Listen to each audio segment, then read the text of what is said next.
నేను యెహోవాకు మొరపెట్టి తిని ఆయన నాకు ఉత్తరమిచ్చెను. భక్తులు ఎంతో మంది తమ శ్రమల నుండి విడుదల ఎలా పొందారో తమ అనుభవాల ద్వారా తెలియచేశారు.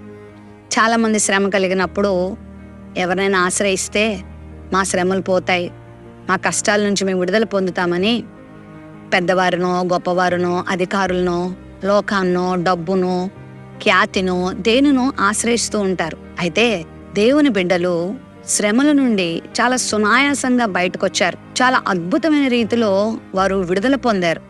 ఎలాగునా అంటే మొర్రపెట్టుట ద్వారా, ప్రార్థించుట ద్వారా.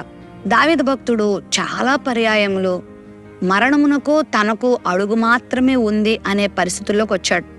అలాంటి పరిస్థితుల్లో కూడా దేవునికి మొర్రపెట్టుట ద్వారా చాలా ఆశ్చర్యకరంగా అద్భుతకరంగా దేవుడు అతన్ని విడిపించిన సందర్భాలు చాలా ఉన్నాయి. ఒకవేళ ప్రస్తుత పరిస్థితి కూడా నీకు అలానే ఉందా? చాలా శ్రమలో ఉన్నావా? చాలా వేదనలో ఉన్నావా? చాలా బాధలో ఉన్నావా? ఎవరికీ చెప్పుకోలేనంత శ్రమను అనుభవిస్తూ ఉన్నావా? అయితే దేవునికి ఒక మంచి ఆయుధాన్ని ఇచ్చాడు. దేవునికి ఒక మంచి సాధనాన్ని ఇచ్చాడు. అదేంటో తెలుసా? దేవునికి మొర్ర పెట్టుకొనుట, దేవునికి ప్రార్థించుట.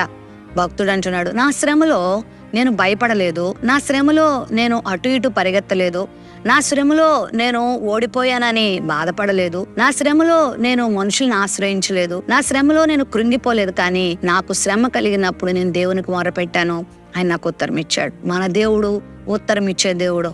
నువ్వెంతటి శ్రమలో ఉన్నా, నువ్వెంతటి వేదనలో ఉన్నా ప్రభు దగ్గరకు వచ్చి నువ్వు ప్రార్థించుకున్నప్పుడు, మొరపెట్టుకున్నప్పుడు ఖచ్చితంగా ఆయన నీకు విడుదలిస్తాడు. ఖచ్చితంగా దేవుడు నిన్ను విడిపించి నిన్ను గొప్ప చేస్తాడు.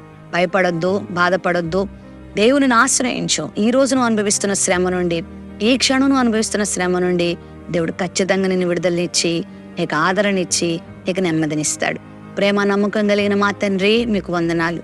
మా శ్రమలో మేము నీకు మొరపెట్టినప్పుడు నువ్వు ఉత్తరం ఇచ్చే దేవుడు అయ్యా. నీ బిడ్డలు ఏ శ్రమలో ఉన్నా వారికి గొప్ప విడుదలిచ్చి, వారికి జవాబునిచ్చి, వారిని ధైర్యపరచమని యేసు నామములో ప్రార్థిస్తున్నాం తండ్రి. ఆమేన్, ఆమేన్.